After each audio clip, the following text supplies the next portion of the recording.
All right. So before we go through follow-up, I've got something to share. I've shared it with you already, but I put together a simple form that people can use to recommend a book.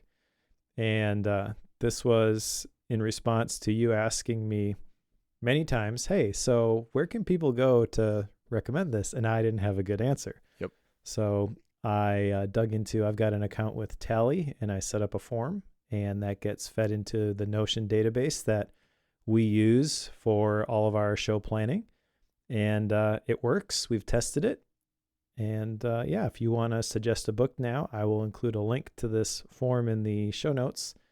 But just give us, author's name, name of the book, a URL, so we know exactly which one we're supposed to get. And yeah, then maybe we will pick your book for Bookworm. And then there's optional, if you want to tell us who you are, so we can give you a shout out on the podcast. But I'm excited, Corey, I have to admit, to have a mechanism like this that people can actually formally submit recommendations now. And I feel like those might be famous last words. We'll see what sort of recommendations we get. Not that people are not going to recommend good books, but I feel like this may stretch us a little bit in terms of what we pick for the podcast. And that's probably a good thing. I think it might. I'm going to be really intrigued if we start getting a bunch of random cooking books or something like that, The one that makes me happy about this is you're excited. I'm the one who suggested this 9 times, and I'm the one who always struggles to figure out what his next book is. So it's like, you're good. I mean, you've got them lined up for years, right? I'm like, what's my next book going to be? What's my next book going to be? So the fact that you're excited, that makes me happy because I'm jazzed. Well, I'm really excited. It's easy to have a backlog of books to read when you've got 2,000 of them just laying around in every nook and cranny of your house. Well, your policy on I'm just going to buy it if somebody recommends it to me, I mean, that lends you to always have a book to read.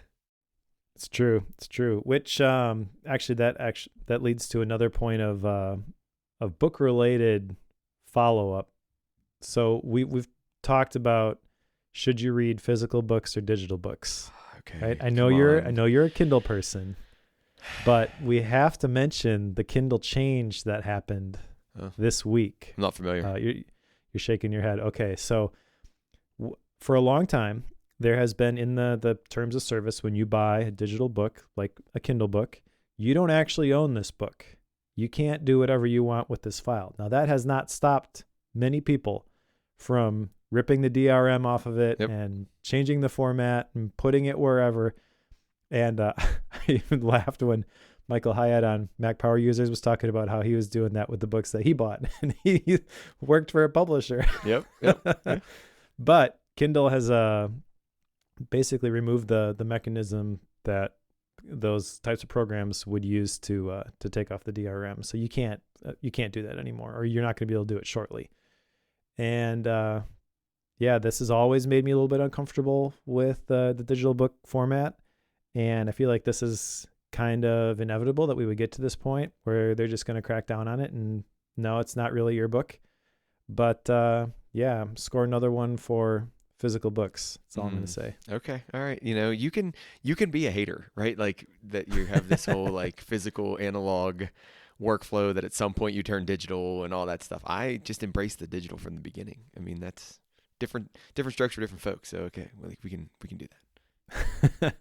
Yeah, it's true. But basically the thing I just want to make people aware of is now more than ever, if you're buying Kindle books, you don't really own those books that you are buying. It's fine. If you just want to read it on your Kindle, I totally get the use case for that. You don't want to carry around 1,000 books. You want to just have the little e-ink tablet that you throw in your bag when you travel and stuff like that. But yeah, it's getting more and more locked down, I guess. And yeah, I'm a big fan of the analog books, but it's just something people should be aware of. I feel like if you're going to spend your hard-earned money on something that you think you own, just recognize the terms of service for the stuff that you're using. Yep, I agree. It's a good PSA for everybody, including me. All right, so we've got some follow-up items. I'm going to let you go first, if that's okay. You are going to use what we learned in the last book to help grow Bookworm's audience. Yes. How did that Okay. go? So the way I started this is I went on a quest for the logins for all of the social media accounts, right? And I'm happy to say that we successfully have obtained the logins for all of the social media accounts. So we now have access to those. So in my mind, this is a success. Green check mark, gigantic green, wonderful check mark. Now, what's our goal for growing audience size? So one of the things we're going to think about is what do we do with the YouTube channel, right? So in the past, you and Joe actually recorded video live, right, and threw those up. Was it live, or did you post it after the fact? Good question. I Okay, don't cool. know. I know he used like OBS, and I would log in via Zoom, and then when we were recording, I saw the standard Zoom interface, but he had the custom overlay and all that kind of stuff that was always beyond my technical capabilities. So. Okay, so there's I'm going to call them live videos because it was your actual faces as you talked about the book on there. So there's a bunch of those, but we're trying to figure out what do we do? Do we ingest all of the entire podcast archive and all that stuff? So one, that's going to be a new way to access content, or an old way that we're going to revive to access content. We're going to try to grow there as well. And then we're going to try to start posting some stuff on, social media a little bit more when episodes come out, and linking it to things and seeing if people can share it and retweet it and all of that. So the reason why I say this ties to the book, right? The Courage to Be Disliked, it's this idea of like tasks, and like what's my task and what's other people's tasks. Well, if we don't put it out there, other people can't engage with it, right? So we put out the podcast and it's doing well and it's successful from the RSS standpoint and the podcast player standpoint. But let's try to help some people, get to find it and get to know it, more readily. And I think social media, YouTube, I think those are the places where we do that. So that's what we can do as our task, is we can put it out there for more people. And if people like it, they can share it and they can pass it along to other folks. So that's step number one, I would say, is to try to grow the bookworm audience. And then Mike and I, we've been brainstorming and thinking about some other things that we're not ready to really share yet, because we're trying to iron out some of the details of those. But in the upcoming episodes and upcoming months, you're going to see some other things come out to where we're going to try to help grow the audience as well for that. So pay attention or stay tuned for those announcements as well. How about you? What their first one was start asking, whose task is this? How'd you do on that? Well, let me actually just add something to what you just shared. Okay. So we are figuring out some details, but we did figure out that we are 100% staying within the Patreon ecosystem. So we're going to add some new stuff, like the ability to attend the live recordings using Patreon's built-in tools. We kind of figured out sort of how to do that. We just need to test it. And if you were to support the show now, you'll just get access to that stuff when it becomes available. So you don't have to worry about, supporting the show via Patreon, and then next month we switch to a different platform or something like that. It's going to use the same infrastructure that's already there. It's just going to be more stuff for the supporters. So yep. If you want to support the show, patreon.com/bookwormfm. All right. So now my action items, start asking whose task is this. I started asking this. So I've been up to my eyeballs in this Practical PKM cohort. And I think that basically means that I've sort of failed all of these by default. Okay. Just because that's where my focus has been. So my intention with this is really these things that would fill the margin of my day-to-day, asking myself, am I really the right person to be doing these things? All my margin has been filled with updating slides and videos and posting replays and stuff like that. So yeah, those are my tasks. But I guess I sort of took action on this because I am offloading some of the things that I've been doing to other people.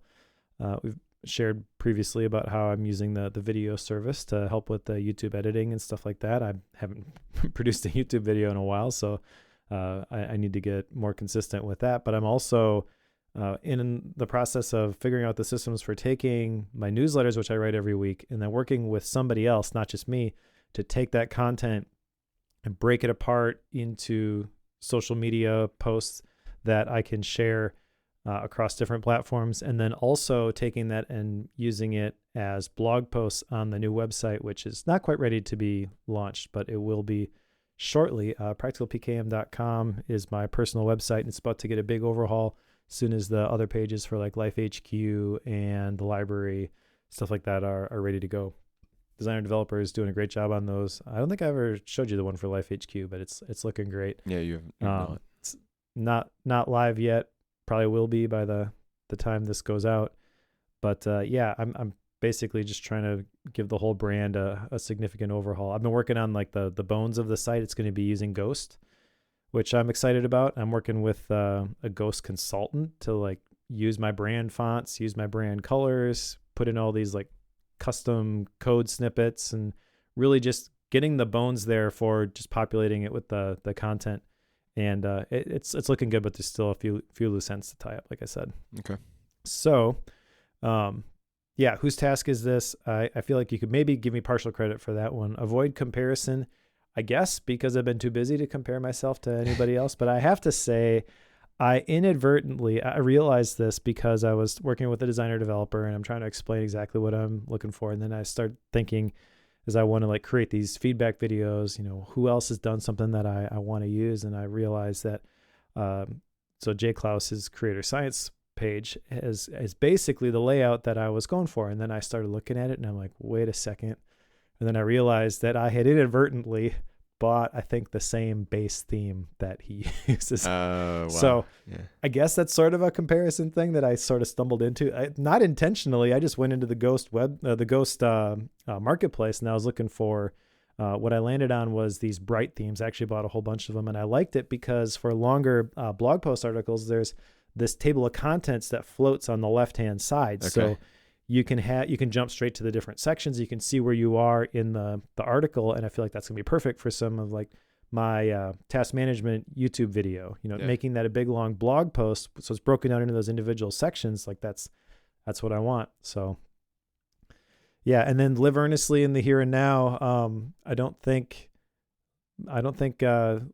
living under an urgency mindset like I've been really qualifies. Okay, but technically, I guess it's like, well, I got this presentation I got to give tomorrow, so I guess I better build this stuff. Yeah, so I'm living in the here and now by the deadline, right? That's keeping me. Yeah, in the that here wasn't and the intention though. So yeah, I don't think I did real great this time around. Glad you were able to increase our average for the podcast. Hey, listen, I've been failing at them for a long, long time, so I got to step up at some point, right? All right. Ready to talk about today's book? Let's talk about it. Okay, so today's book is Make It Stick by multiple authors, Peter Brown, Henry Roediger, and Mark McDaniel. And this was a recommendation from somebody in the library. So shout out to Ward for recommending this book. That's how it came on my radar. It's basically a book about how we learn. And I was really curious about that topic. I know you've picked books previously because you were interested in this topic. Mm-hmm. And I've heard not just from Ward, but from other people who have read this book and are interested in this topic, that this is kind of, this is the good one. This is the one that you should read. But I knew that I was going to come at this from a perspective of lifelong learning, and who cares about the school scenario? And that's where you live. So how do we reconcile this? Where does the conversation go? I think that'll be kind of interesting. But yeah, it's broken down into 8 chapters with a preface. There's no parts or sections to this book, although you could probably say chapters 1 through 7 are a section on like different learning strategies. And then chapter 8 is really 4 different applications of the concepts. Yep. Chapter 8 boggles my mind. So we're gonna get there, but I don't want to go there right now. Chapter 8 is just kind of like, what just happened? So okay, yeah. So chapter 8 was weird to me. Yeah, we'll get there. Yeah. This book is roughly 250 pages with a whole lot of notes and a whole lot of research. Mm-hmm. I get feedback from people occasionally. So shout out to Mark, who is frequently saying, there's not really research to support that, or that's kind of false based on, they haven't been able to replicate it. that's basically what they set out to do, was to Yep. replicate the studies. Yep. And I feel like there's 3 of them, and they have different perspectives, and they meld it all together to try to prove which learning methods actually work with people in different scenarios. So a little bit of a different approach than a lot of the productivity and business books that we read, which is really just, this is my experience and this is what I learned, and try it for yourself. This was really all about the replicatability of all these different research studies. Yeah, this was very much a group of academics, right, turning around and writing what they wanted to be a more popular book, right? Like, so, and if you've never gone to grad school, right, like most of the articles and stuff that you read in grad school are like this, only get rid of the like any popular side of it, right? Like it's just like, it's like the nuts and bolts of this study and this study and this study, and then they proved this and they showed this, and then this was replicated in this way, and like it's, I don't want to say dry, because it's like you're interested in it. I mean, if you're in grad school, you're interested in that topic, or if you're, an academic, you're interested in that, but you don't write for any other reason than like to communicate information. Like the whole goal of this writing is so somebody else can reference it and use it, and we can build on the field of knowledge. And like when I'm reading this, I'm thinking like, oh, like they're doing that, but then they're trying to make it not quite that, right? Like they're trying to like add a little bit onto it. And what's funny is they reference Dweck's growth mindset book, and Dweck was one of the first, I shouldn't say one of the first, but it's like the first I really had come across, who had taken academic research and turned it into a popular text that like actually got really, really big. And the problem with it, she got flack. Like she got a ton of flack for that, because it was, I don't want to say selling out, but it was kind of like, that's what the academic community thought, is they were like, oh, well, you just made a popular text, right? Like you should have stayed true to, academia. And it was kind of like, wait, why? Like she just gave, millions more people access to these ideas who aren't going to ever go read those journals. So it was funny, as they were setting up this book, it was like the academic side and then blending in and trying to go a little bit more, popular, mainstream. And to double click on that point, they mentioned a lot of different books. I remember specifically the part where they're talking about Kel Dweck's mindset, and they speak pretty positively about her book and her experience, more so than some of the other books that they mentioned. But a lot of, there's a lot of different books by a lot of different people that they reference throughout here, and I did not jot them all down. Most of the time, in my mind map files, I go through there, and if they mention another book, I'll jot it down. But this is just, it's like a survey of learning. And so I think to try to, get everything is sort of a failed approach in general, but specifically with this book, you got to figure out what is the part of this that's really going to resonate with me, and like pick, a couple of these strategies that you want to try to implement. Not, I'm going to revamp how I learn and just redo it all according to their research. So yeah, Mike, that's one of the things that made this book more challenging for me as I read, is like I kept switching between me as a learner and then me as an educator. And like I was like, oh, okay, how do I process this for me personally? And then, oh, how do I process for my students? And like, do I pick up that idea and like try to implement it in my classes? And I kept like kind of waffling back and forth as I was thinking about that. So my notes were like really scattered in terms of, this is a good idea for teaching and this is a good idea for me personally, but I wasn't good enough like to separate those while I was taking the notes. Like if I went back through my notes, that's what I need to do, is I need to separate them out and be like, try this in the classroom, do this personally, try this in the classroom, do this personally, kind of thing. Yeah. So I knew as I was going through this that you were going to be tackling this from a couple different perspectives. Yeah. And so normally when I pick a book or you pick a book, that person drives the content outline and the discussion. I'm going to try to give you more space to talk about this one, because I felt right from the beginning, this is for Cory more than it is for me. I thought the same thing. I was like, oh, make it stick. And then as we got into it, I was like, oh, this really like is more of a me book than this is a Mike book. Yeah. So it's kind of ironic that Mike, although we did the poll and all that stuff, but whatever. Yep. Yep. All right, so let's get into the specifics here. The book starts with a preface, which doesn't have real numbers on the pages. It's Mm-hmm. pretty long, but it's really just talking about who they are and their approach to putting this book together. And I have to admit that I went through that preface and I was like, "Oh, we didn't even get to page 1 yet. Oh, this is gonna be this is Yep. gonna be a long one." Yeah. The saving grace of this whole thing was, the notes start at like 250 something pages. And Yeah, I was like, okay, good, right? Like we aren't actually going to dig through another, 50 plus pages of this. So that's saved. I actually don't have anything from the preface, right? Like I mean, I remember reading it and they were setting it up and explaining to us how they prepared the study and how they prepared to write this and all stuff, but nothing really jumped out at me from the preface. sure. So just real briefly, I guess things to keep in mind as we go through the rest of the book. The reason that this book exists, they mentioned at the beginning, is much of what we think about learning is wasted effort. The list of effective learning strategies are not intuitive. And then I thought it was interesting that Henry Roediger and Mark McDaniel are cognitive scientists, but Peter Brown is the storyteller.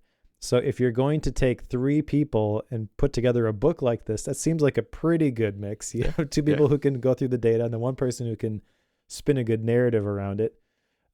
And they mentioned this is a book about what people can do for themselves right now in order to learn better and remember longer. But again, don't try to do all of it. Kind of figure out which of these strategies you think are most applicable to you, going to make the biggest difference, and focus on those.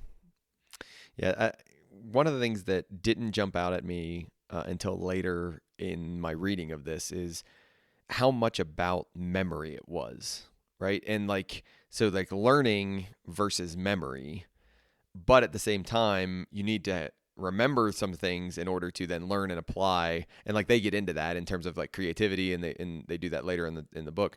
But like it made a lot more sense. The title of it made a lot more sense probably when I was in like chapter 6, chapter 5, chapter 6. I was like, Sure. this is a memory book. Like we're in the mnemonic section, and I was like, oh, make it stick. This is a memory book, right? And it all came together for me. Well, that's actually a good spot to get into the first chapter if you're cool with that. Yep, let's do it. Okay, so Chapter 1, learning is misunderstood. And one of the things that I jotted down here is the immutable aspects of learning. And they mentioned to be useful, learning requires memory. So what we've learned is still there later when we need it. We need to keep learning and remembering all our lives. Learning is an acquired skill, and the most effective strategies are often counterintuitive. So you can kind of see in that short list that memory is an important part of this. Mm-hmm. They define learning in the first chapter, which is probably important. They define it as acquiring knowledge and skills and having them readily available from memory so you can make sense of future problems and opportunities.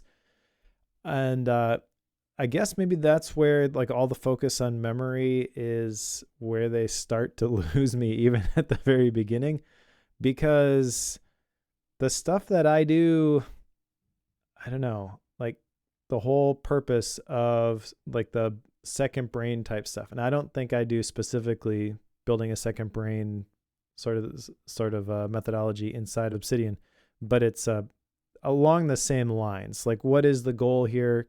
Collecting information so that I can make sense of it and I can create something new out of it. But it really has nothing to do with what I have memorized. It's really when I am sitting down to write, I'm able to pull together the different pieces. So the whole idea of just being able to recall things doesn't really land with me. In fact, in the cohort, I teach 3 different levels of information, where the first level is it's stuck in an archive and you can use search tools to go dig it up when you need it. The second level is when you can recall something without having to go retrieve it. And that's really what they're talking about. The third level is when you actually do something with what you have learned. And they do talk a little bit about that, but yeah, all the emphasis on the being able to recall things. And again, from a technical perspective, it makes sense. You have to have the thought before you can act on the thought. But I don't know, just the way that it's packaged, it's not my world, I guess. I don't know. It feels like it's not framed for someone like me. Well, and I'll tell you, I have a disconnect here as well. So, being engineering, as my sub discipline, like it's much more process driven than it is specific knowledge, right? Like, so we have tables, we have charts, we have things that we go look up, and the memory side of it, or the quote unquote learning side of it, is remembering or knowing, oh, there is this repository of information, or there is this process, or there's this tool that I can use in this scenario. It's much less about like, do I know every step of that scenario? Like, for instance, I may learn calculus at one stage of my career and then not know how to do that exact procedure 10 years from now, but I know that there's a procedure in calculus that I need to go look up, or like I know that there's a table that's going to give me the relationship between temperature and pressure and all this stuff. Like, so I don't resonate here with, I should say it this way. I don't resonate as much as like a med student would resonate with this. So like in a medical school environment, like this is actually why I got out of biology. I was not a big fan of the fact that like a lot of biology and a lot of med school and a lot of medicine was just memorizing a boatload of information, right? Like absolutely just knowing it, recalling it and all that stuff. And I'm like, that's not me. But what I can say is like, you can give me a bunch of different parameters and you can give me a bunch of different scenarios, and I can take all of that and process it in and run a design process on that has us get to a decent conclusion. And that's a different type of memory than necessarily being able to tell you all of the people in history, all the kings in history from, whatever date to whatever date. Like that's not my wheelhouse. Yeah, me either. I also was a biology major at the beginning, but couldn't do it. Yeah. Switched to business and understanding the principles and kind of the driving forces behind all the economic charts and stuff like that. That was I was going to say much easier, but it's really not just about things being easy. It's really, that was interesting to me. Yeah. As opposed to all the different systems and all the different names and all that stuff just seemed like Greek to me, and I could never remember it. Yep. Maybe if I had some of these things, I would be a chiropractor today instead of a but even there, content creator. Even there, like when later on, when they're going through the mind palaces and they're going through all the different ways to remember that stuff, and like the memory athletes and all that, I'm thinking to myself, yeah, I'm good, right? Like I have no interest or desire. Like I'm good. Like I don't need to do that in my life. I'm okay. So I just don't think I'm wired that way. I don't think my brain's wired that way. Yeah, maybe me either. One other quote that I liked from this first chapter is by Albert Einstein: creativity is more important than knowledge. And I guess this is really at the heart of the argument that you need to learn how to learn, not just have all the information. So I definitely agree with that. But there's two more pieces that came out of this first chapter that I thought were really valuable. I do agree with them that like creativity, having a good foundation of knowledge, and I think about it from design. So, creativity, design, that perspective, problem solving, you are more efficient at problem solving. I think you are more efficient at being creative. I think you're more efficient at doing design if you have a background in the area or the context in which you're designing. So, a good example of this is like if I'm doing automation, factory automation, it's better. I'm a better designer. I'm a more creative designer. I'm a more creative problem solver if I know the landscape of what the top 6 automation technologies are in the food industry, or what is current in the field right now. And that is what they would say, like from a memory learning standpoint, is can I learn what those are and how they work and what the parameters are and how they would be applied. And so I agree with that on there. Like you can do a higher level, more efficient analysis, synthesis, and creative problem solving. That's the way they worded it, if you have that stuff in your brain. So I agree with them completely on that. The other one is they introduced in this first chapter about testing. They start talking about testing, and this is a big part of my world because for the most part, students hate tests. I mean, they just absolutely don't like anything about them.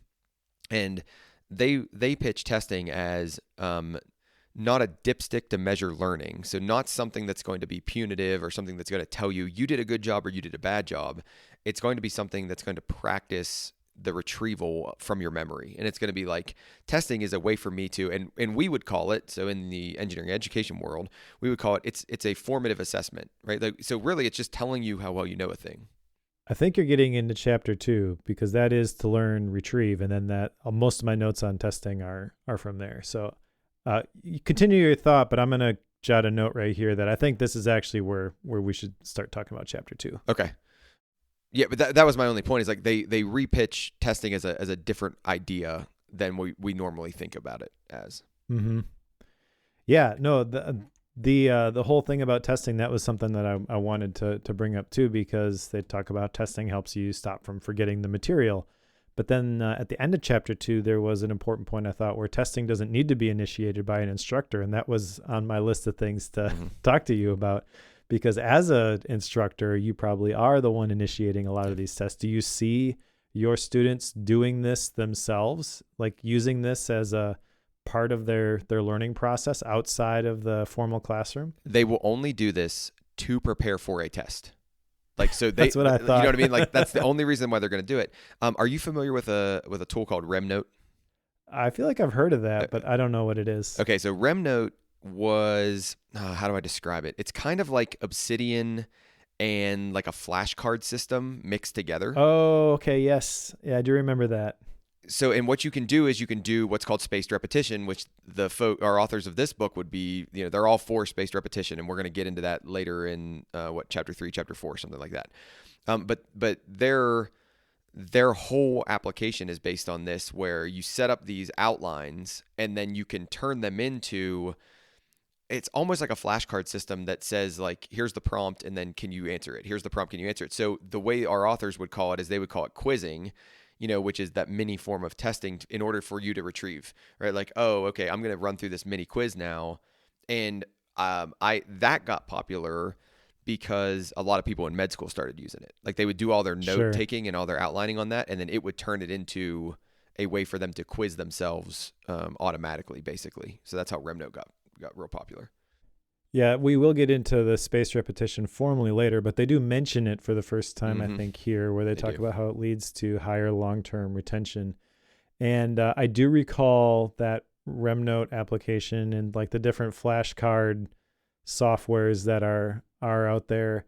And I've seen people try to build that sort of thing inside of Obsidian. I know that there are plugins that can help you see stuff. There's even like a random note plugin, a core plugin, where it just opens up a random note when you open up your Vault.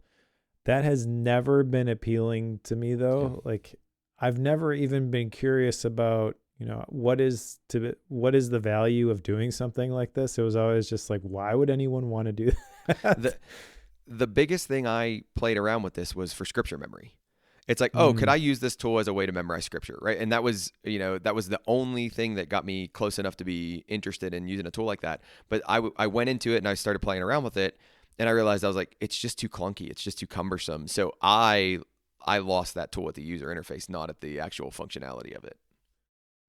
Well, there are other applications of this spaced repetition idea. Maybe we should get into chapter 3 before we. Let me do one more thing on chapter 2, because they talk about this concept of interrupting the process of forgetting, and I really love the way they phrase that, because it's like, what is the challenge I have with, quote unquote learning? It's the fact that I forget a lot of what I learn. And I remember, reading learning theory and all this stuff, and there was this triangle, and it was like, you forget X% of this and X% of that and X%, you forget 70% of what you see and 30% of what you hear, and I forget what it was. But like, that's a really good way to phrase that, is interrupting the process of learning, right? Like, if we can figure out a way to interrupt the process of learning, we're going to remember more of that. So interrupt the process of forgetting. Oh, sorry. Yeah. Interrupt the process of forgetting. Thank you. that was a slip, y'all.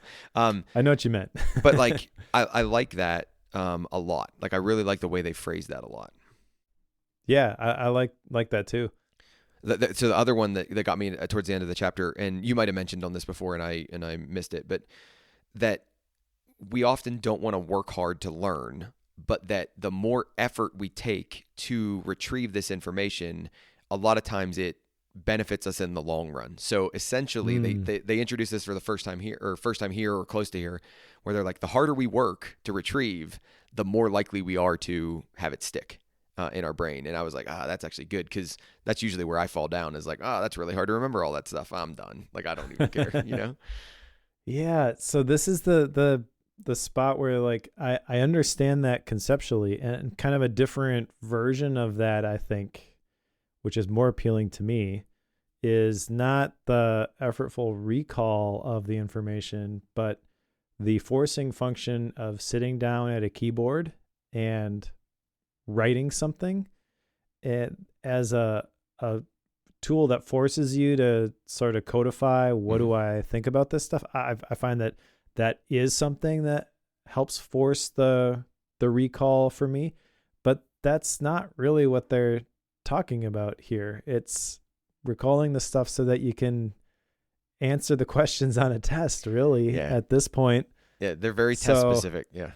Yeah. And that whole thing just kind of like drives me nuts. It's like, okay, so you ace the test, but then to your point about, the forgetting that happens right after that, they talk about cramming leading to higher scores immediately, but also higher forgetting. Yeah. That's what happens. You pass the test and then you completely forget the information. I will tell you, that is what most students do. That is 100% what most students do, is they cram and then they forget it the next day. Like, they don't even care. They're just like, okay, it's gone. I took the test and it's gone. And I'm not even going to say that's not what I did, going through undergrad and all that stuff, because sometimes you just got to survive. But what's interesting, let's actually put this on you as an example of this. You take these ideas that you read in these books, that you think about through Obsidian, that you think about through knowledge management, and all of that stuff, and you take your notes on it, right? So you take the ideas, you condense them down, and you put them in your notes. And then you attempt to recall those into a newsletter, into a YouTube video, into something, right? So right there is your first retrieval. Maybe not even your first. You might have done more retrieval in there, depending on how long it took you to figure out your script or whatever it's going to do. So it's like, then you and I talk every 2 weeks, and you consistently bring up these ideas that you've learned in other places, and like how you're making connections between a book you read 4 years ago and a book you're reading now, and like on all this stuff. That's retrieval number 2, right? Like, so we are doing this more than I think we realize. We're just not doing it in the way they describe it here, because we don't take tests anymore. We don't have any reason to take tests anymore. And that's the thing that I have a visceral negative reaction towards. It's like, if someone were to tell me, read this book, and in 2 weeks I'm going to test you on it, I would not want to pick it up. Mm-hmm. But when I can go into it and be like, I'm going to pick out of these 250 pages, the 1 or 2 things maybe that I think are important, it completely changes the relationship with learning the information. It's not to please somebody else or to pass a test. It's, what am I curious about? It's not, what does somebody else say is going to be important because it might show up on a test somewhere. It's really, what do I think is useful? It's completely different. So this is, I think, a big miss on their book that they don't talk about, is the idea of motivation, the idea of, so we're talking about make it stick, right? Like the whole point of the book is make it stick, right? Well, the things that I'm naturally oriented towards, I'm going to want them to stick more than the other things that I could absolutely care less about, right? And they don't really touch that. Now, that wasn't their goal. Their goal wasn't to talk about that, but I do think that's a big miss that they have in the book, is how motivation plays into what we learn and why we learn it and how we care about learning, or how much we care about learning. So yeah, that's a really good point, Mike. All right, ready to go to chapter 3? Yeah, let's do it. Okay, so chapter 3, mix up your practice, and really this is, if I were to encapsulate this, you should have different types of practice instead of just, I'm going to do this and then switch to this thing and then switch to this thing. By mixing up the problem types, you increase the long-term learning, and they had a specific percentage. It was 215%, but it also hinders the initial learning. So it's like, you can do it quick or you can do it right. And I think, there's a lot of value in that. And kind of, I don't have an application of this, but I guess just as an example, if you were trying to learn a skill, like my kids they play basketball, they play soccer. If I was going to try to help them become a better basketball player, we're not just going to focus on dribbling. We're not going to just focus on shooting, just focus on free throws, just focus on layups. We're going to kind of like do all that stuff together. And the more that we can kind of spread it out so they don't know what's coming next, the more they're going to be able to translate that. Now, they did mention something here, which I thought was interesting about you can practice things in your mind. And they mentioned specifically a football team that walks through the plays and then rehearses them in their minds. And then that leads into this whole idea of mental rehearsal and visualization. And this is my first like big knock against this book, I feel like, because they touch on this topic, but they don't really go into it. Yeah. And this is something that it's right there. It's such low-hanging fruit. And I have a weird experience with this growing up in the family business because my dad's software that he developed was along the lines of emotional intelligence and self-determination and stuff like that. And part of that is this mental rehearsal and visualization. I remember specifically this research study, which it's been credited a couple different places, but the one that stands out to me is the University of Chicago. But the research basically is they had these different groups of basketball players. And the first group just shot free throws for an hour a day, every day for 30 days. The second group practiced mental rehearsal visualization. So they pictured themselves making the free throws, didn't touch a basketball though. And the third group did nothing. And what they found is that the first group, which actually did all the practice, they improved by, let's say 28% in those 30 days. And the group that never touched a basketball improved by 1% less. It was like 27%. I may be screwing up those numbers, but the point is that the mental rehearsal visualization was really powerful to the point where it almost equaled the physical practice and the increasing the muscle memory of actually doing the thing. And so this was, when I came across this was kind of when a lot of the athletes were really the professional athletes were starting to focus on this aspect of it. It wasn't just, the physical practice, and doing the things. It was really this became a really big deal, basically. Yeah. I started seeing it all over the place. A lot of, I was a tennis player, so a lot of the tennis players started talking about their mental rehearsal routines. I remember the Michael Phelps story, put in the videotape. You remember that? Yep, I do. Okay, yeah. So I won't tell that whole story, but that was all happening, as I was growing up and understanding this concept of mental rehearsal and visualization. And they kind of just mentioned it and then moved on. And I was like, this is the most powerful part of this book's up until this point. Not for them. What are you doing? Yep, not for them. Yeah, I guess. Yeah, I mean, so they hit these three ideas when we're talking about practice, right? So spaced, interleaved, and varied, right? So spaced, we got to have some space in between the practice sessions. Interleaved means we need to do multiple related things, but not the exact same thing over time. And then varied, we need to essentially change up the way we practice. I guess that's the way I'm gonna describe that one.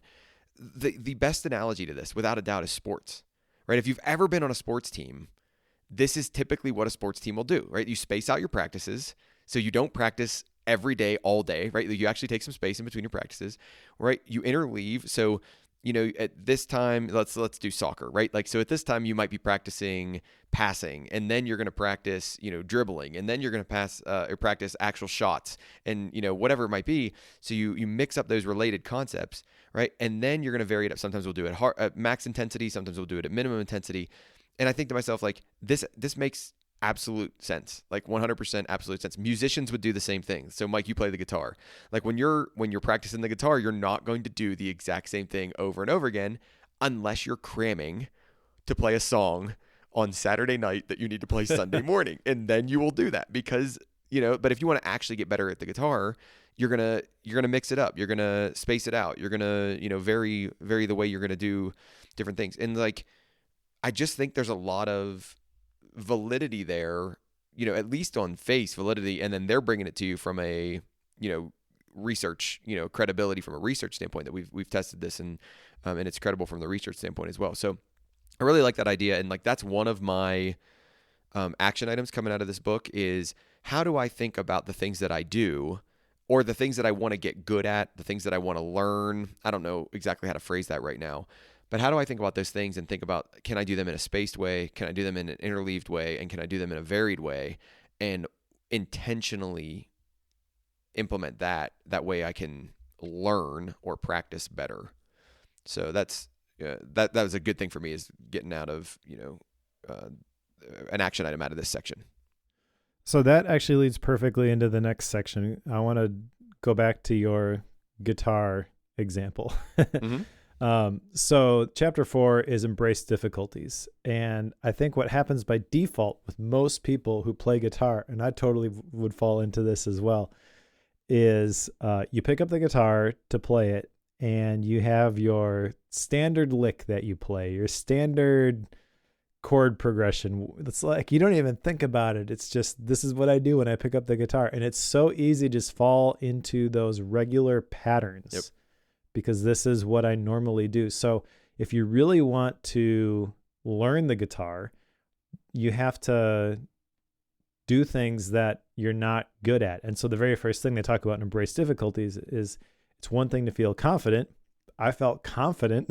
It's another to demonstrate mastery, which Yes. became very evident when I sat down next to somebody who actually knew how to play the guitar, and they were playing all these riffs and these scales and these things that, I had a very limited thing that I just, because it was something I did for fun, that I ended up falling into. So they talk about how learning works here. There's the encoding, there's the consolidation, and then there's the retrieval. And they mention in this chapter something that I think is very important. There's virtually no limit to how much learning we can remember as long as we relate it to what we already know. Yep.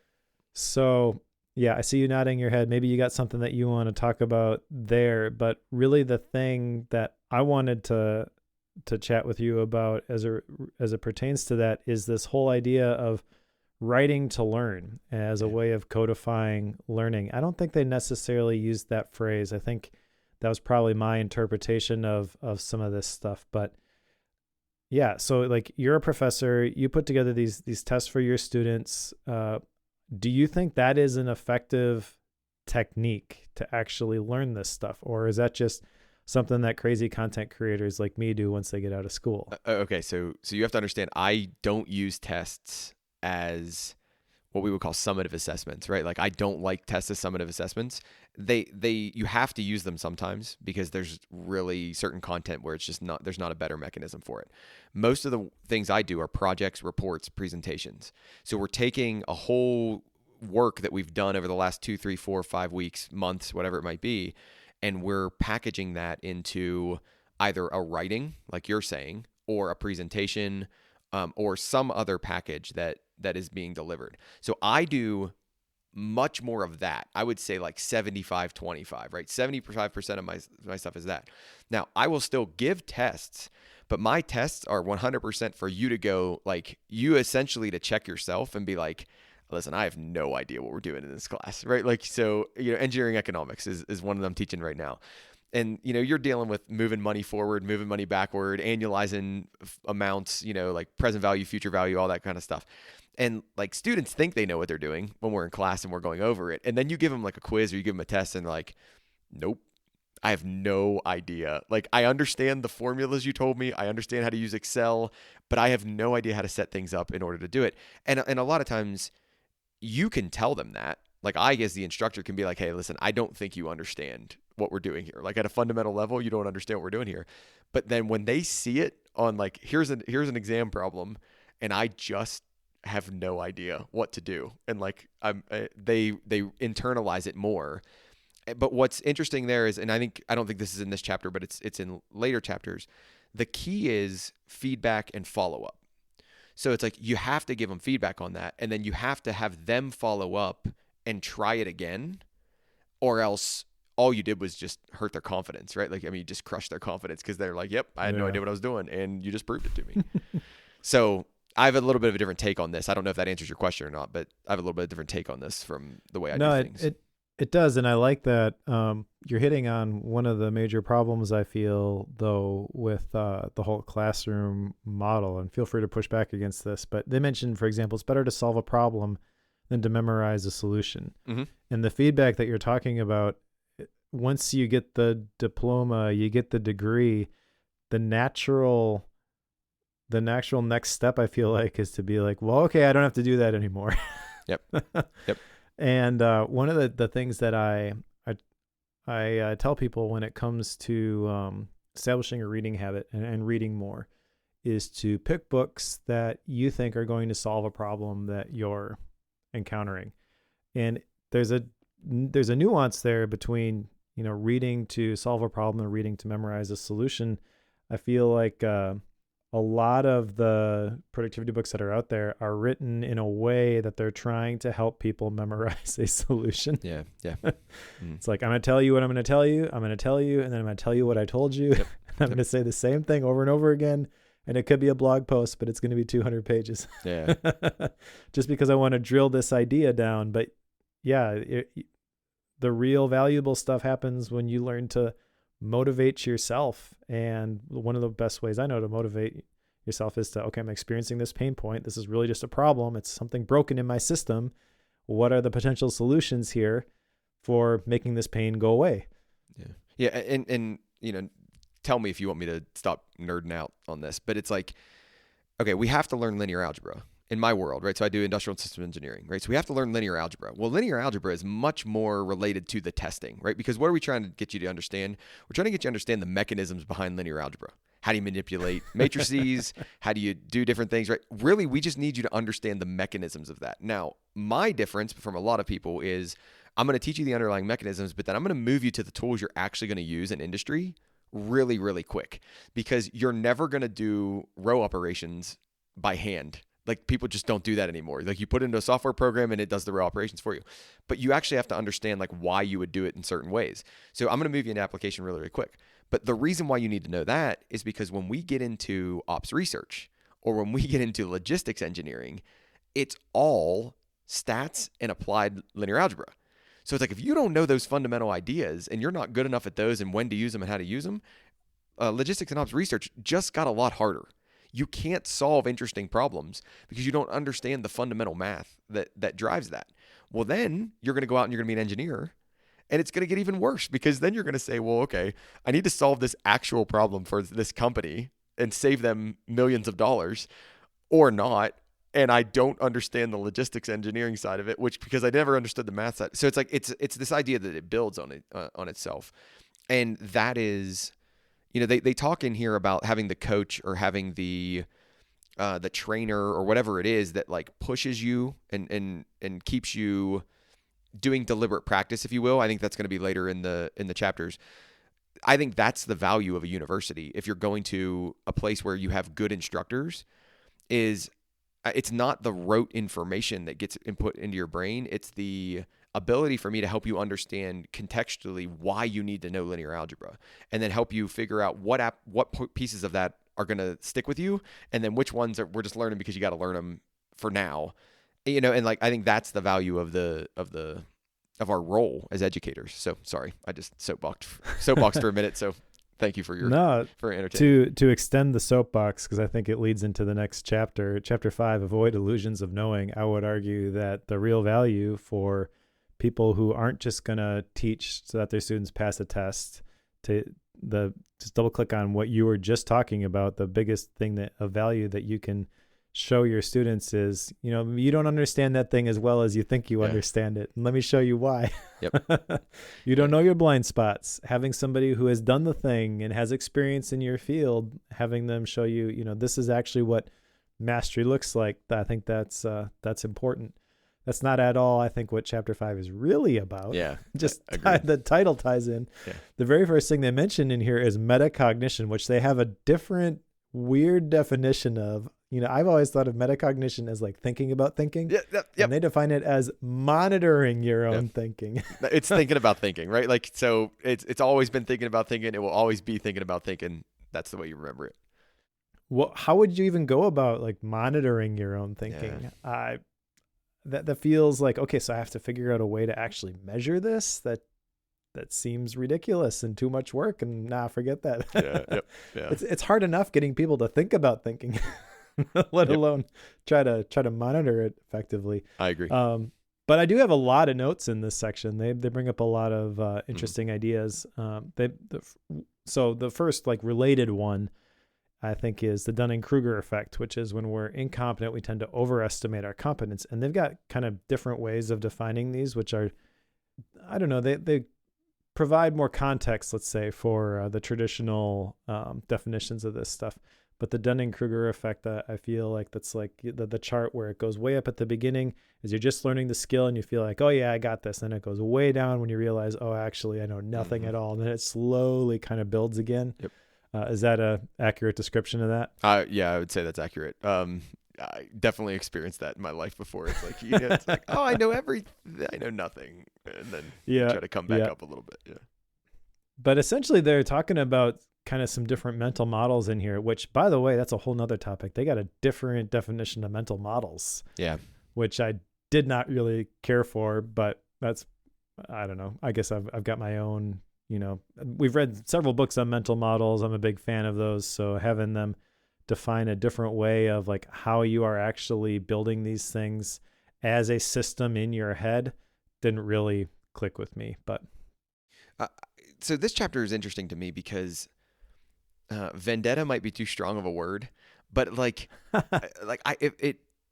I have more notes on this chapter too, but I think they were just trying to call out like a lot of the ways that people think they know more than they actually do. And it gets in the way of them actually learning or obtaining mastery or whatever it is. Because I'm just going to rattle some off, right? Like, so they've got Kahneman's thinking fast and slow.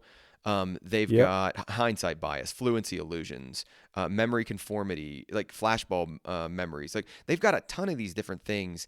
And one of the things, like if you're thinking about reading this book, I think this section is really interesting just from what are all the ways that like I might mess up the assessment of my knowledge, and I just think this is a really valuable chapter that we don't often think about. How we might mess up, thinking about thinking or monitoring our own knowledge, if you will. One of the things that I liked about this was the curse of knowledge, which is the tendency to underestimate how long it's going to take someone to learn something. Mm-hmm. As I was reading through this, I realized, I just went through the practical PKM cohort, and I think I can maybe fall into this sometimes because there are some people in the library who are smarter than I am when it comes to how to use Obsidian for specific things. There are other people who have never even used the app before, have no idea where to start. And I can move very quickly over some things, forgetting that there are people who don't understand some basic principles that other people who are there, they understand it, but I can't assume that everybody has that same level of knowledge. And then just because I mentioned it one time doesn't mean that they've now mastered that concept. So what is that like? Is there an action item associated with that? Not necessarily, but I will say that it's got me thinking about the whole cohort model. And I think what I'm actually going to start doing is break stuff down into like a hybrid model. So there will be the regular Q&A calls where people can get feedback on things, but the actual material I want to break down into sort of self-paced lessons, which are smaller than we're going to go through everything related to task management this week. We'll break it down into individual pieces so you can learn little chunks of it, and then you can come ask questions no matter where you are in the process. Yeah. You give people agency there too, right? So if I don't know anything, I can choose the videos I want to watch, which allows me to then control that narrative a little bit more and not feel like I'm drinking from the fire hose if I'm a little bit behind. Yep. Exactly. So another one that came out of this chapter for me is they tie back into that apprenticeship model again. And we learned about that mastery with Robert Greene.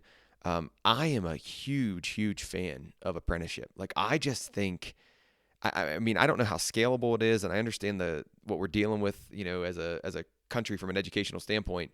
But it's like I just think this apprenticeship model there's legs there, and it's like. It's valuable, and I think we need to be doing more of it. I really think we need to be doing more apprenticeship. Duly noted. Sorry. All right. I'm ready to move to 6 if you are. Yeah, let's do it. All right. So chapter 6 is get beyond learning styles. So there's a specific agenda Vendetta number 2. This one, which I think I tend to agree with. Yeah. So the big idea here is that we tend to how would you describe it?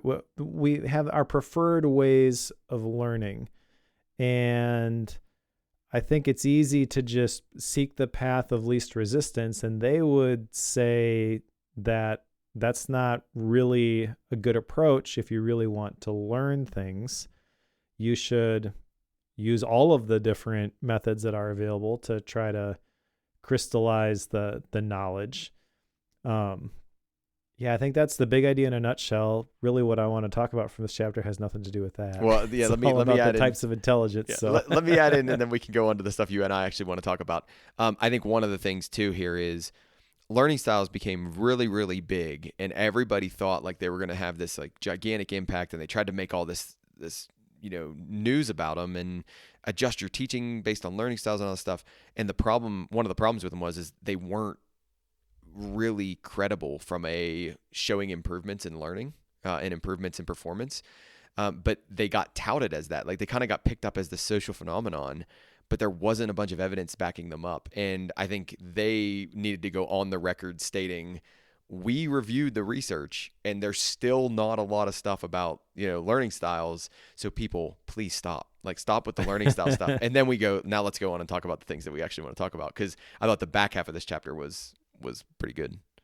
Yeah, so just real quickly, they mentioned that the learning styles theory is not validated by evidence, but they also mention in the same sentence that doesn't mean it doesn't have merit. Yeah. So do with that what you will. But yeah, then they talk about the different types of intelligence, and there's two models that they share, one by Howard Gardner and one by Robert Sternberg. Let's start with that one first. The theory of successful intelligence breaks it down into analytical, creative, and practical intelligence. Mm-hmm. But the one that's probably been around longer and more people are familiar with is the Howard Gardner types of intelligence, which there's 8 of them. Logical, mathematical, that's the first one. Spatial, linguistic, kinesthetic, musical, naturalistic, intrapersonal, and interpersonal. And these are all like different ways of being smart and having intelligence. And again, like this jumps out to me. I'm familiar with this model because emotional intelligence is really a combination of 2 of these, interpersonal and intrapersonal. And just to define those two quickly, interpersonal is really relationships with other people, and intrapersonal is your relationship with yourself. So if you have and again, my basis of this is experience with the family business, where we developed assessment and skill building tools to measure these skills and then improve them. And there's a whole bunch of research behind the effectiveness of that approach and our tools specifically, to the tune of like 140 doctoral level papers and books, and like sample size of 8.5 million people or something like that. That's crazy. That's wild. Yeah, it is insane. But then, what do you actually do with this? How does it actually benefit you? Well, you can have the ability to communicate well with other people. Maybe you've got, sales orientation is one of the skills, which really doesn't mean what a lot of people think it means. It's really like leadership, the ability to sell people on the idea that you can get them where they want to go. You can have like those types of skills, but then you've got really negative self-talk. Okay, so your interpersonal is high, your intrapersonal is low. Mm-hmm. And then I always found this stuff fascinating because you could take, the results of this assessment and you could see person's scores based on the length of the bars, and not, this number is the tipping point, but you could look at the patterns and you could see, oh, this person right here, like you got to watch out because see, they have a pretty low self-image, and they tend to just repress everything. So like one of the scales was aggression versus deference versus assertion. That's kind of the one in the middle. So this person has a high deference, low aggression. So they tend to just kind of take it till they can't take it no more. And then they lash out. It was always fascinating to me, like the types of patterns that you could see from those things. Not that, this was exactly what was going to happen in the future, but just this is the path that you're walking down. We know how this ends. So if you want to change your trajectory, you could develop your assertion ability and learn to stand up for the things that you want and what you believe in, instead of just, getting aggressive and bullying your way, pushing people over, or just, being a people pleaser. That was me. I had to learn to not just, okay, if someone wants this from me, I'm going to go ahead and do it. Yeah. Yeah, fascinating topic. And so I think That stuff is cool. I don't know exactly what that has to do with learning styles. I guess, as it pertains to the rest of the discussion, maybe if you find yourself naturally leaning towards, linguistic intelligence or musical intelligence, spatial intelligence, maybe they would say, don't just stay where you're comfortable and try to develop your skills in the other areas too. But yeah, I think they missed out here when they didn't put intelligences in the title. Right, because it's like yep, agreed. Get beyond learning styles. Yes, that's what we're doing through intelligences. Like that's how they're trying to pitch it for us. And I liked the idea of intelligences, but as you said, and as you kind of unpacked, but what do we do with it? Like how do we move forward with it? How do we make it actionable? And I really think it kind of fell off the cliff here in terms of how we make it actionable, how we do anything with it. And then what is interesting to me is like there were times when I felt like they had like a few notes that they just kept coming back to. Like, so, how you say a song's like it's a one note song or whatever, it's like, so they come back into testing again. Right. And it's like, well, come on, like we already hit testing. Like, what are we coming back in dynamic testing? And we're coming back into that again. Like I wanted more here. I felt like this chapter was the least cohesive chapter. Like I kind of felt like it was all over the place because then we roll into, structure, high structure, low structure, but it didn't necessarily from what I got of it, it didn't really tie back into intelligences that much. It was kind of its own thing. So we've talked about learning styles now. Then we've talked about intelligence, and now we're going to talk about structure, and then we talk about rule learners and example learners, and it was kind of like just this hodgepodge of I'm not sure what to take of this. And if the idea was just don't just think learning styles, think of all these other things, and think of intelligences, think of what type of learner they are, think about what type of structure they need. Okay, I get that. I just don't think it came across for me as well as, I was hoping it would have come across. It kind of felt really jumbled. I think that's fair. Although I will say that while the content of the chapters themselves can feel a little bit jumbled, probably because they're just trying to cover a whole bunch of stuff, I feel like they do kind of lead naturally together, and that's kind of highlighted to me as we work through the outline here. You ready to go to the last chapter? Yep. Or I'm sorry, chapter 7. It's not 7. The last chapter. The last chapter in terms of the first non-existent part of the book. Yeah. For me, this was the last effective chapter, but go ahead. Yeah. So chapter 7 is increase your abilities. And this is really the answer to the question. So what do we do with this stuff? Yeah. Right. The ability to do the things that we want to do. Now they talk about, which I liked at the very beginning, our success is determined by our ability to focus and have self-discipline. I mean, I have a co-host of a podcast called Focused. So you got me there. They talk about the brain being surprisingly plastic or changeable, which I think is important. But then there's a lot of stuff in here about increasing your IQ and how nutrition can affect IQ, how the options for learning have expanded significantly over the last decades, and that's led to higher average IQ scores. I kind of don't really care about that part. No, me either. Yeah, I agree. Again, kind of because IQ and EQ or emotional intelligence are kind of pitted against each other a lot of times. Performance goals unconsciously limit your potential compared to learning goals. Failure can give us useful information. Humans remember pictures more easily than words, which is why memory palaces work so well. So there's a whole bunch of things which, a whole bunch of directions we could go with this, like the whole idea of memory palaces. Again, not the first time I've heard about those, and I get, kind of how they can be useful in certain situations, but I don't really have a practical application for that sort of thing all that often. You had mentioned like the deliberate practice stuff. We maybe even missed that part. I forget exactly where that was, but it's right here. Because I remember them talking about Peak by Anders Ericsson, and that's a great book. But then like the deliberate practice stuff was just kind of like, wow, that was over quickly. No, I just remember this is like the second or third time I've thought about or heard about deliberate practice. And I thought to myself like, oh, okay, good. Deliberate practice. It's different than just rote practicing a thing. Like it's practicing with a purpose. That's the way I describe deliberate practice, right? So I'm practicing with a purpose or with a goal. And I liked that. the other main thing I got out of chapter 7, because I'm like you, like I didn't really care about most of chapter 7. The other main thing I got out of chapter 7 was, well, these memory athletes, I mean, they're pretty wild, right? Like they can memorize decks of cards, and they can, they have all these like different tricks and rules. And then I immediately thought like, well, that was interesting. I'm never going to do that. And I don't care. Right. Like, so it went away.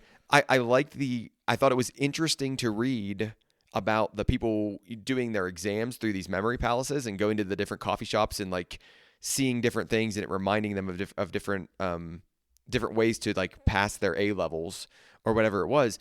Like all of this was interesting. So what I think is like, this was the most interesting chapter for me, but not due to the like me getting a lot out of the content. It was just like, oh, these stories are more interesting than the other stories that have been told throughout the book. So, I mean, that's where I'm at on chapter 7. Yeah. So the memory palace, the going to the different coffee shops and stuff like that. The only real application I have had with this is when I have been giving speeches specifically for like Toastmasters competitions. Yeah, that would make sense. Because there was a point when I was giving a talk in the competition, the whole, like the big competition is the World Championship of Public Speaking, but you kind of works all the way back to like the club level, then the area level, and there's 12 steps in between or whatever. And I was at the area level competition, and I was giving this talk, and I had the whole thing memorized, and I got up on stage, and all of a sudden I blanked out and I couldn't remember what I was going to say next. And so one of the pieces of advice that I got from somebody who was in the program a lot longer than I was and was a much better public speaker than I was to picture yourself as you are giving your speech, like walking through your house. Mm-hmm. And this first section of the speech that represents this room, and the details represent certain things in the room, and you're just describing what you're seeing as you're giving the talk. And that helped me out a lot. But I don't give professional speeches all that often, so I don't really have an opportunity, or I need an opportunity, I guess, to practice this. Yeah, the one I thought about was Matthew Dick's storytelling book, right? Like, so sure, like it brought me back to that, and I was like, oh, okay, I could see myself using that if I ever went into like a storytelling competition, but I don't plan to do that. So that's probably where I would use this information the most. Is I get asked to speak at a conference, or I get asked to speak at some event, and this is the way I, try to do it without looking at notes, kind of a thing. So. All right. You ready to talk about the last chapter? Yes, sir. I don't really want to talk about this one. I didn't like this one. I don't have much to talk about. Yeah. So this is basically a summary of all of the different things they've talked about in the first 7 chapters, packaged into 4 different applications of varying lengths. They're not all equal. Okay. So hold on one second. Before we start this, they actually say at the beginning of this chapter, we don't think we need to write this chapter, but the people who read the book, like pre-read the book, told us we should write this chapter. So here we go. We're going to write this chapter. Like, I thought that was wild. I was like, they actually told us they didn't think they needed to write this. That's crazy to me. Yeah. So I get why they were told to write this, and I get why I agree with them. They shouldn't need to write this. So, the last 7 chapters, they've shared a lot of different things, a lot of different anecdotal takeaways from, this replicates, this doesn't, maybe try this, maybe don't do this. This is the standard advice, doesn't really work. And for people who are curious and intelligent, I feel like you could stop there and figure out for yourself what you actually want to implement from what they've talked about. The last chapter is really dumbing it down, maybe. It's like, okay, I don't know what I just read. And then they break it down into learning tips for students, tips for lifelong learners, tips for teachers, and tips for trainers. It's like, okay, so out of everything that you told me, what should I really have paid attention to? And then tell me again. Yep. Like if they'd have titled this chapter, Make It Stick, Summary and Case Studies. Yeah. You know what I mean? And then in the future, when I want to go back to it, I can be like, oh, okay, I want to remember what Make It Stick was about. I just go read chapter 8. And I think it's going to give me 90% of what I need. The case studies are interesting because, yeah, like they didn't really talk a whole lot about those throughout the first 7 chapters, but now all of a sudden they've got a whole bunch of case studies. This is how people are doing this. Mm-hmm. And it almost feels like a completely separate resource, to your point. Like there's the first 7 chapters, which is the book, and then this is the implementation guide. Yeah. I don't know. Well, and one of the struggles I have with the implementation guide is, and I'm probably always going to nitpick this, right? Because you can't give all of the cases that would exist in the world. Like they're just not able to do that. So they tried to give ones that are good representations of the core concepts that they brought into the book. But like the challenge I have is it's going to change, right? Like as soon as your context change, right? So if you're a teacher and you're not teaching psychology, but you're teaching biology, well now things just shifted. And while you can still glean something from that, you're going to need to tweak it a good bit, in order to implement it into your world. Or I'm at a small private institution versus a large public institution. I got 600 students in the class. I've got 20 students in my class. Like the context really, really matters here. I'm not downplaying the fact that they gave us some examples. I still think that's good, but I'm just saying like their applicability gets real slim real fast, when you're trying to apply these ideas. Yeah. And I don't think that is fair to, hold that against them per se, but I have to admit that this chapter was by far the longest and by far the hardest to get through. Yeah. Yeah. Fully admitting there were times in this when I just skimmed through different sections of it. Like, I was looking at it and I was like, okay, I don't need to read all of this. Like, this is not, and normally I don't do that, but in this situation, it was like, I don't think I'm really missing the gist of what we've done here. Yeah. And I think, to be fair, the way that we read these books for Bookworm is kind of contrary to how they would probably advise people to read it. Like if you're a student, you probably don't need to know about how to use this in-service training. Mm-hmm. You probably don't care, right? But that one, also these sections are not of equal length. Like I said, the learning tips for students, they have a couple of them here. Practice retrieving new learning from memory.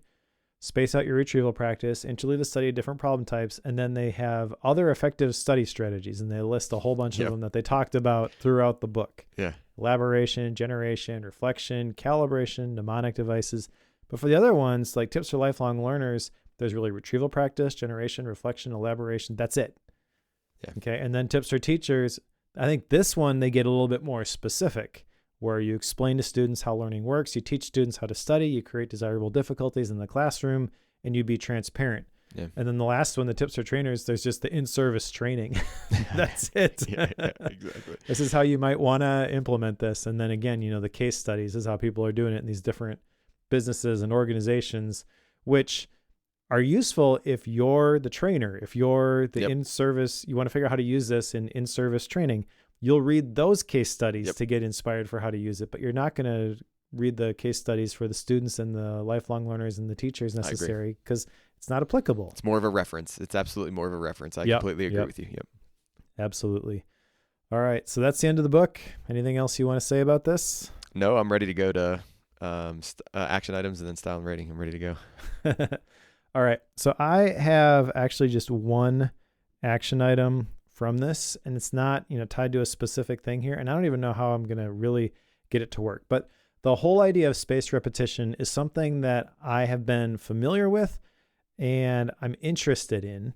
I guess the way that I've used this previously, and it hasn't really stuck, has been with the service Readwise, where you actually have the highlights, and then they will, if you open up the Readwise app, instead of just like browsing all your highlights, you can have it sort of quiz you and you review, a certain number of things per day. And I feel like that could be useful if I am very specific about the things that I send there. Now, I'm not reading digital books, so that's kind of out. Unless I were to manually create some highlights from those things, which I've done before to create those like quote graphics and stuff that I share in my newsletter and things like that every once in a while. But I know you can also pipe in a lot of other things, and I want to think about how I might use Readwise for spaced repetition and I have no idea what exactly I'm going to be using as the basis of that spaced repetition, but I feel like that's something I could incorporate into probably my morning routine very easily if I had a good content library there. And I really like the way that Readwise implements it. I just don't know what in the world I'm going to use as the basis of my spaced repetition. That was my question. I was like, if you're not like interested or really motivated by this, I mean, I feel like you're throwing spaghetti at the wall. Like, I mean, what's the point, you know? But I mean, I'm not trying to shut down your action. I know I'm just trying to say I agree with you. You have to think hard about what are you trying to do spaced repetition on, or else, I mean, I think it's going to go away real fast. Yeah. So again, like I've got a Readwise account. I'm already paying for the service. I want to just explore it. I think, just exploring it is the definition of success for this action item. So remind me of that when we check back in on this, because there's a possibility that I look into it and be like, no, that's not going to actually not give me any sort of value. It's going to be way too much to transfer stuff over here to actually use a spaced repetition. And that's still going to be, at least I explored it. Yep. I don't know that spaced repetition is going to fit in my workflow. However, I do think they made a pretty compelling case for spaced repetition. Yeah. So I would agree. All right. So mine is the one I brought up before, and I'm only going to have one here. It's how do I think about the things I want to learn? How do I think about some of these ideas from a spaced, interleaved, and varied perspective? And where I get a little bit more of a grace window or ability here is I don't care if it's head knowledge or if I'm trying to learn a skill or, some movement or whatever it is. Like I can do spaced, interleaved, and varied for essentially anything that I want to get better at. So that's like, that opens me up to a lot of different things. So I think mine should be fairly easy to like actually hit and get another green check mark. And if that's the case, I'll be on a streak. Right? You only got to do it twice to be on a streak, Mike. It's true. Yeah. It's true. All right. So, style and rating.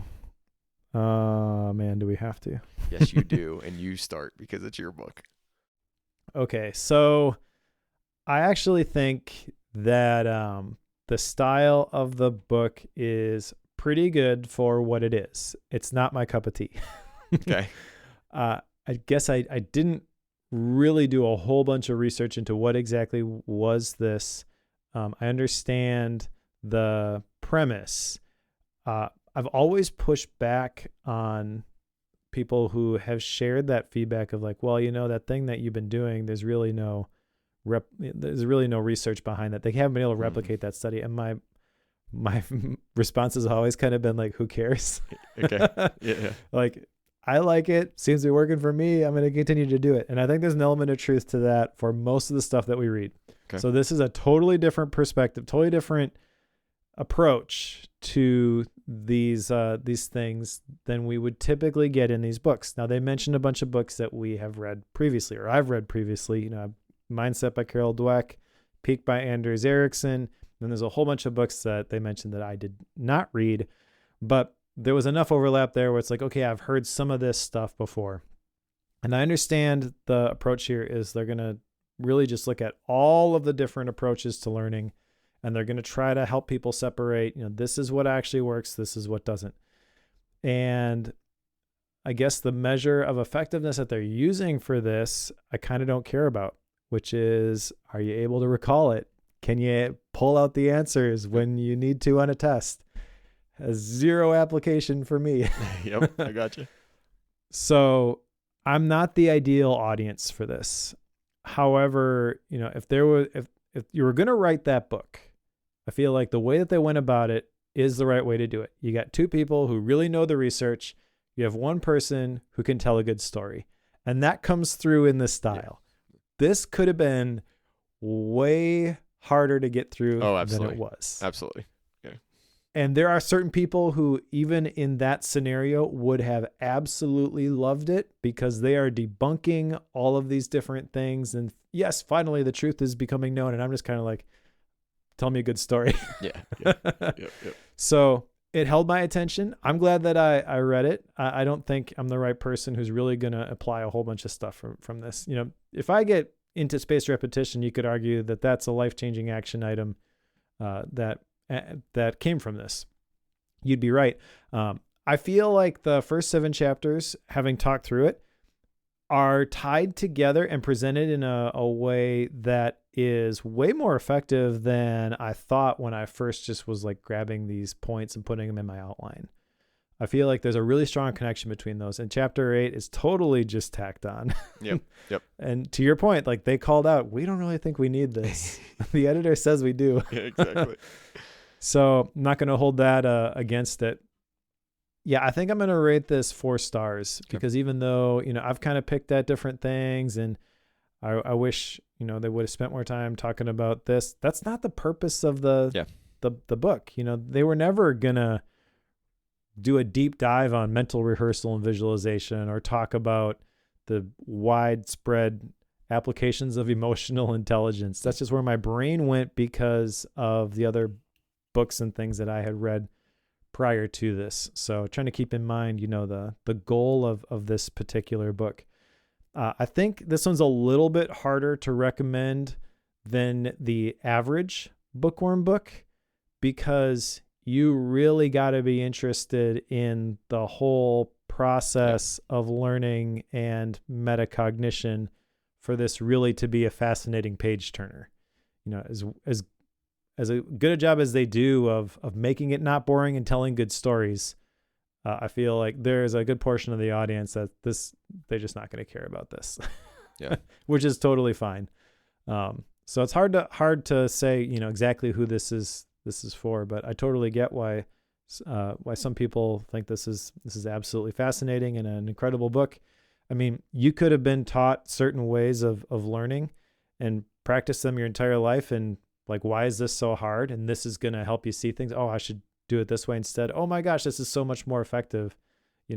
If that's you and you're trying to figure out how to learn successfully, then you should definitely pick this one up. Even if you're just a lifelong learner who wants to make sure that you are doing things in a way that they are going to be useful long term. I feel like there's value in going through this, even if like me, you're not trying to pass a test or anything at this point in your life. But it's a weird one, but I do think it's closer to the 4 than it is to the 3, even, as I've kind of railed against different things as we've gone through the conversation here. So I'm going to rate it 4 stars.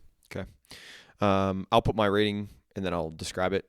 So if I was rating this not being an educator, it'd be a 3-star book, right? And because I would get something out of it. Like, I think they did a really good job making the points they wanted to make based on the research clear. And I think they communicated those well. I think they gave good examples of those, how you could implement those or how they've been implemented, what the impact of those are, what the effect of them is, those types of things. So I think if I was just doing this as a personal lifelong learner, it's a 3-star book, which in my mind, if we're rating it on a 3-star book, that's above 50%, like that's above half. So I think it was better than 50%, or halfway between. But at the same time, it wouldn't have like blown me away. Like it wouldn't have been oh my gosh, I'm so glad I read that book. It could have been something that I got in a much shorter form, right? That told me the exact same things without all of the other stuff, wrapped around it. Being an educator and having the ability to then apply some of this for my students or help my students work through some of these things, it bounces it up to a 4-star book for me. So I'm in the same place that you are, that I think it's a 4-star book. I don't think it's by any means the best book on learning theory, memory, cognitive science, any of that stuff. Like I don't think they're going to go under the top of the list for that for me or on a list in general. But I also don't think I don't think it's a bad thing to read this book. If you're interested in these ideas, you're interested in learning, memory, those kind of things, I think it's a worthwhile book to read, with the exception, like we've said before, of chapter 8. I think chapter 8, like if you want to read the reference stuff, cool, skim it first. Like before you commit to reading chapter 8, skim it first. I think if you are a person that is into cognitive science or learning theory, I think this book actually bounces up to a 4.5-star book, because I think their notes section and then them really hitting home on the fact that they've like kind of vetted this stuff, as they've worked through it. I think it could bounce up to a 4.5-star book, but that's a very, very small group of people. Like those are the people who are like needing to use this professionally or needing to justify something they really want to do either personally or in an educational environment. I think it bounces up to a 4.5-star book. So my rating is a 4-star book. I think it was good. I think if you listen to us talk about this or you read the description of this book and you go, that sounds kind of cool, pick it up and read it. Like, I don't think you'll do yourself harm. If you listen to us talk about this and you go, yeah, I'm good. Like, yes, I think you're good. Like, I don't think you need to pick this one up. I don't think you're not gonna miss out. Go read another book that you like more. So there you go. That's my style and rating for this one. All right. Well, let's make it stick on the shelf. What's next, Cory? Okay, so my next book is actually a recommendation from a listener. So Mark recommended The Catalyst, How to Change Anyone's Mind by Jonah Berger. And it's basically identifying barriers to change. How do we mitigate those barriers to change? And how do we think about, anybody who wants to like actually make change happen? How do we think about that? So it's gotten some pretty good accolades. Fortune named it a top book to read. It was an editor's select from Audible. So it's like on the face, it looks like it's going to be a pretty decent one if you're interested into change and change theory and those type of things. So we'll pick up the Catalyst: How to Change Anyone's Mind by Jonah Berger. How about you, Mike? All right. What's after that? So after that is a book that I have already read and have been waiting to select for Bookworm, and that is Tiny Experiments by Anne-Laure Lecumpf. So we actually interviewed Anne-Laure for the Focus podcast, and it was one of the best conversations I think we've ever had for that podcast. And just one like data point from this kind of behind the scenes. We did the interview. We arranged it through Anne-Laure's publicist. She's actually the one who connected us.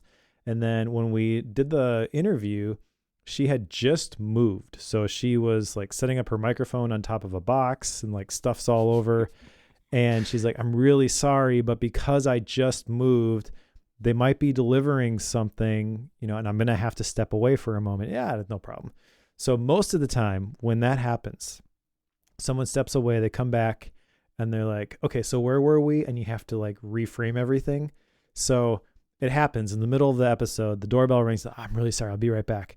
I had just asked my question and I'm thinking to myself, how am I going to reframe this in the context of the great conversation that we were just having? She comes back. She's like, okay, sorry about that. And she picks up exactly where the question left off. Yep. So she's gone for like 2 minutes talking to somebody else about something completely different. She comes back and like, I don't even have to reset the stage. Awesome. Like she's one of the smartest people I have ever met. That's awesome. Yeah, Blown away. So this whole book though, Tiny Experiments, I mean, I feel like this is a really important book about personal growth. And I've been familiar with Anne-Laure for a long time. I'm a member of her Nest Labs. She's one of the people that I first started reading when I got interested in PKM and personal knowledge management. So like I've been a big fan of hers for a long time, but this book is, oh my gosh, spoiler alert, I guess. It's better than anything else that she's made out there. Like this is her signature work. Okay. I don't know if she wants it to be that, I don't know what she's got planned after this, but this is one that I am really looking forward to having a conversation about. Nice. Because it's, it's right in my wheelhouse. It's, it's where I live as a creator. And I'm kind of curious how maybe your approach to this, your perspective might be different. Case in point, this book that we covered here today. Yeah. I learned a lot by talking about these things with people who have different perspectives. So I think this is going to be a good one. Awesome. I'm looking forward to it. I just got my copy, and it's a physical book. I'm going to read a physical book, Mike. Yes. I'm going to read a physical book. Mike, do you have any Gap books for this time? Okay, I've got a Gap book, but I'm not guaranteeing I'm going to get through this. I think I will be able to because I've got some travel coming up, and when I travel, I typically just read books while on airplanes and stuff like that. So I came across a recommendation via somebody's social media feed. I forget who said this, and they said the book. Someone had asked Charlie Munger, "What's the best book you ever read?" And they shared this book. Okay, it is Deep Simplicity by John Gribben. Okay. And I'll share this link in the chat so you can look at this. It was published 20 years ago. It looks like one of those old paperback style books that's been around forever. Oh, yes, The subtitle does. is Chaos, Complexity, and the Emergence of Life. Which, I mean, this has PKM ties too, I think. Yep. But number one, if Charlie Munger says this is a great book, that guy read a ton. We talked about the Poor Charlie's Almanac, So I feel like right away, my filter, like people I trust to recommend a book, Charlie Munger's got to be up there. Never talked to him directly, obviously. Yep. But I don't know. So this one, I think I'll either love it or hate it. Hopefully love it. And I'm looking forward to digging into this one when I got some free time. Well, if you like it, let's bring it onto the show, because this is interesting enough to me just from a face, like having seen it for 14 seconds now. But I'm going to let you go after it first, and then you can tell me whether it's worth it or not. Yeah, I'll report back. I do not have any Gap books right now on purpose. It is healthy for me to not do a Gap book right now, so therefore, no, I'm bailing on this one. No Gap books right now. All right, all good.